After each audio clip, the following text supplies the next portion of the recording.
किसी को राह चलते ही मिल गई राज्यसभा की सीट तो कोई पवन खेड़ा की तरह जिंदगी भर सफर में ही रहा। किसी को सरकार बनते ही मिल गई मुख्यमंत्री की कुर्सी तो कोई 2.5 साल के फार्मूला के लागू होने के इंतजार में रहा। क्या बात है सर, क्या बात है सर, क्या बात, ये बात है। जैसे रेलवे का टिकट कभी कंफर्म नहीं होता है, उसी तरह कांग्रेस के इन नेताओं का भी टिकट कंफर्म नहीं हो रहा है। फिलहाल पवन खेड़ा की राजनीति पर तो अंत में बात करेंगे, अभी शुरुआत करते हैं कांग्रेस की राजनीति से। चलो भाई देखो अब मैं क्या करता हूँ। कांग्रेस की राजनीति भी बड़ी दिलचस्प है। यहाँ पर संघर्ष और वफादारी का रिजल्ट अक्सर प्रमोशन में नहीं मिलता, बल्कि ताली बजाने का मौका मिलता है और बार बार मिलता है, लगातार मिलता है। मैं क्या करूं, फिर जॉब छोड़ दूं?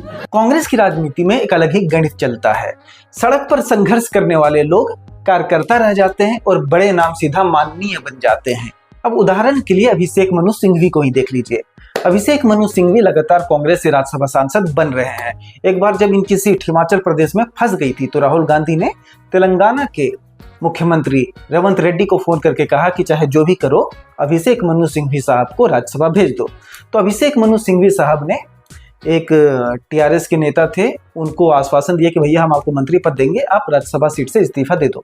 तो टीआरएस के नेता को, जो कि बीआरएस हो चुकी है, सॉरी भारत राष्ट्र समिति, तो बीआरएस के नेता को इस्तीफा दिलाकर उन्होंने कांग्रेस में शामिल किया और राहुल गांधी के चहीते अभिषेक मनु सिंघवी को उनकी खाली की गई सीट पर राज्यसभा भेजा।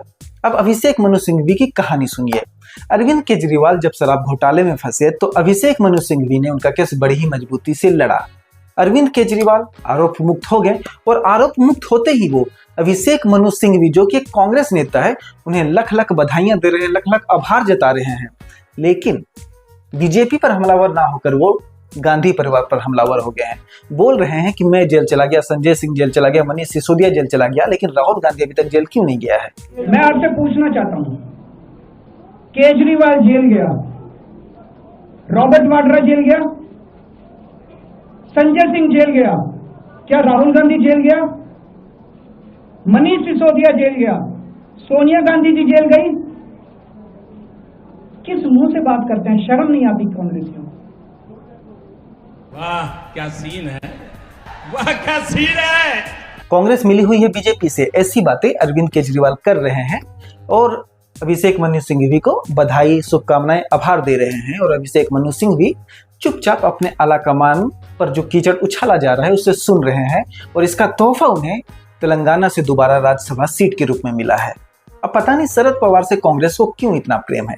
शरद पवार वही व्यक्ति हैं कि जब सोनिया गांधी भारतीय राजनीति में आई थी तो उन्होंने सोनिया गांधी को विदेशी मूल की नेत्री बताकर कांग्रेस को तोड़ा मरोड़ा और आधा महाराष्ट्र से तो कांग्रेस को खत्म ही कर दिया। देखा आपने लापरवाही का नतीजा है। 86 साल के हैं, अभी हॉस्पिटल में है। ऐसा बताया गया है कि हॉस्पिटल में थे, वहां से उन्होंने फोन किया कांग्रेस आलाकमान को कि राज्यसभा तो मैं ही जाऊंगा, और कांग्रेस ने बोला ठीक है आप ही जाइए राज्यसभा। अब मुद्दे की बात करता हूं। महाराष्ट्र विधानसभा में शरद पवार के 10 विधायक हैं, कांग्रेस के 16 विधायक हैं और शिवसेना उद्धव बालासाहब ठाकरे के 20 विधायक हैं। कांग्रेस के विधायक ज्यादा हैं, शिवसेना के विधायक ज्यादा हैं, लेकिन राज्यसभा जाएंगे शरद पवार। कौन है ये लोग, कहां से आते हैं? और कांग्रेस के जो बाला साहब ठोराट हैं या पृथ्वीराज चौहान हैं और भी बड़े नेता हैं, वो वेटिंग लिस्ट में बैठे हुए हैं, उनकी भी टिकट कंफर्म नहीं हुई है। अब इसी प्रकार से एक राजीव शुक्ला है, पता नहीं उन्होंने कांग्रेस की ऐसी कौन सी सीढ़ी दबा ली है जो कांग्रेस उन्हें हर जगह से राज्यसभा भेजती रहती है। कहीं मौका नहीं मिला तो छत्तीसगढ़ से उनको राज्यसभा भेज दिया गया है। अभी नहीं, 2 साल पहले भेज दिया गया था। क्या बात कर रहे हैं? मतलब राजीव शुक्ला यत्र तत्र सर्वत्र हैं, हर जगह है राजीव शुक्ला।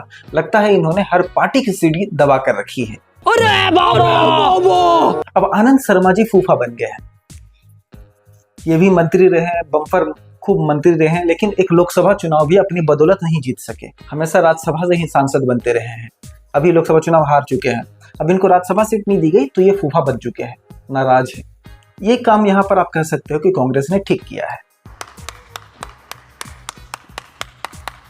अब ऐसे भी कुछ चेहरे राज्यसभा गए हैं जिन्हें देखकर आम कार्यकर्ताओं में भी जोश, जज्बा और जुनून पैदा हो जाएगा कि भैया कल मेरा भी लॉटरी लग सकता है। जैसे हरियाणा से करमवीर बोध गए हैं, काफी सारे लोग तो उनका नाम भी नहीं जानते थे, कुछ लोग तो कह रहे वो कांग्रेस में थे भी नहीं, अब पता नहीं जो भी थे। इसी तरह हिमाचल प्रदेश से गए हैं अनुराग शर्मा, वो जिलाध्यक्ष थे, तकरीबन कुछ समय पहले ही जिलाध्यक्ष बनाए गए थे, अब चले गए हैं वो डायरेक्ट राज्यसभा। तो कांग्रेस के कार्यकर्ताओं का जोश, जज्बा, जुनून अब बढ़ जाएगा कि भैया हमारा भी कभी भी नंबर लग सकता है। मजा आया। और मैं ये जो मजा है हिंदुस्तान के हर व्यक्ति को देना चाहता लेकिन बड़ा सवाल वही है कि पार्टी के लिए लड़ने वालों को राज्यसभा के लिए पार्टी से ही लड़ना पड़ रहा है। अब पवन खेड़ा, सुप्रिया श्रीनेत, आलोक शर्मा हर बार टीवी डिबेट में या फिर प्रेस कॉन्फ्रेंस में तलवार लेकर उतरते हैं। आजकल आप जानते हैं कि टीवी डिबेट कितना खतरनाक हो चुका है। देखिए इनका कोर्ट मार्शल थोड़ी हुआ है। नहीं, गलत बात है ना आलोक शर्मा। अरे बोलने मैंने हीरोज की कहा है, कुछ हीरोज के ऊपर होते हैं कोर्ट मार्शल भी। बोलने दो छपड़ी आदमी बोलने दो, ठीक है। आप उनको कह रहे हैं कि वो भड़कागिरी कर रहे हैं, वो दलाली कर रहे हैं, उनको आप कह रहे हैं कि उनका कोर्ट मार्शल करता है और आप कह रहे हैं बोल आप अपनी डिबेट कराइए, भड़कागिरी दलाली कराइए इनसे। अबे जा। अरे ठीक है, ये भाषा नहीं, ये भाषा नहीं, नहीं मैं बोलूंगा ना जैसे वो भाषा बोल रहा है। क्या बोल रहा है? अबे जा। अरे ठीक है, ये भाषा नहीं, ये भाषा जैसे लोग ये क्या है? ये क्या कह रहे हैं? ये क्या कर रहे हैं आप? आपको आलोक किसने शर्मा अधिकार दिया गद्दार कहने का? मुझे ये क्या किया है आपने? ये क्या किया है आलोक यहाँ शर्मा? बैंकर साहब रोकिए इनको। नहीं ये क्या किया है आपने? तो ये लोग कफन बांधकर तलवार लेकर उतरते हैं कि आज तो आर पार कर दूंगा मैं। अब यही लोग जब पद देने की बारी आई तो पीछे रह जाते हैं। इनका टिकट ही कंफर्म नहीं हो पाता है। इंसान को बदतमीजी ना करे, बैठ के साथ नहीं, इस तरीके के नहीं, ये नहीं, ये डिबेट में नहीं चलेगा। और खेड़ा साहब तो तीसरी बार इंतजार के शिकार हुए हैं। पहली बार जब इन्हें राज्यसभा नहीं भेजा गया था तो इन्होंने पोस्ट किया था कि मेरी तपस्या में कुछ कमी रह गई। हालांकि कुछ समय के बाद उन्होंने फिर से पोस्ट किया कि जब तपस्या में कमी रह जाती है तो तपस्या में जो मजबूती होती है उसको और बढ़ाया जाता है, भगवान नहीं बदला जाता है। इसके बाद जब दूसरी बार इनके राज्यसभा जाने का मौका आया इनके गृह राज्य राजस्थान से, तो सोनिया गांधी को राजस्थान से राज्यसभा भेज दिया गया। अब सोनिया गांधी इज कांग्रेस, तो वहां पर ये कुछ बोल भी नहीं सकते थे, तो वहां पर भी चुप रहे। इनके धैर्य का सिला कांग्रेस ने उन्हें ऐसे दिया, इनके जो आक्रामक रुख है, जो पार्टी के लिए दिन रात लड़ते हैं, उसका परिणाम पार्टी ने तीसरी बार भी अभी तक राज्यसभा नहीं भेजा है। तीसरी बार भी इन्हें अभी तक खाली बैठे हुए हैं। अब देखते हैं राजस्थान की सीट खाली होगी तो वहां से भेजते हैं कि नहीं भेजते हैं। समझ रहे हो ना? अब उम्मीद है कि शायद पवन खेड़ा साहब अभी भी नाराज हो चुके हैं, लेकिन फिर भी उम्मीद में है कि भैया राजस्थान से तो दे दो, प्लीज दे दो। बात तो सही है। अब कांग्रेस में भी ना अजीब सिस्टम है, कोई पार्टी ज्वाइन करते ही ओबीसी मोर्चा का प्रेसिडेंट बन जाता है, कोई पार्टी ज्वाइन करते ही अल्पसंख्यक मोर्चा का प्रेसिडेंट बन जाता है, कोई पार्टी ज्वाइन करते ही अनुसूचित जाति मोर्चा का प्रेसिडेंट बन जाता है, और कोई पैराशूट लैंडिंग करके यूथ कांग्रेस का प्रभारी भी बन जाता है। लेकिन जो पार्टी के लिए संघर्ष करते हैं वो संघर्ष करते रह जाते हैं, क्योंकि पार्टी को पता है कि यार ये लोग संघर्ष करने वाले लोग हैं, इनको बड़े पद पे नहीं भेजते हैं। फिर ये लोग राज्यसभा में बिजी हो जाएंगे तो टीवी डिबेट में विपक्षियों के साथ कौन लड़ाई, सत्ताधीश दल के साथ कौन लड़ाई करेगा। और पवन खेड़ा को तो हमेशा यही मिल रहा है कि भैया रुको जरा, सब्र करो, इंतजार करो, इंतजार का फल मीठा होता है। पता नहीं कब तक इंतजार करेंगे। मतलब कांग्रेस की राजनीति का यही फार्मूला है कि जो जितना ज्यादा लड़ता है उससे उतना ज्यादा इंतजार करना पड़ता है। तो पवन खेड़ा जी इंतजार करिए और हम भी आपके राज्यसभा जाने का इंतजार करते हैं। शुभ रात्रि। बाय बाय, टाटा, गुड बाय।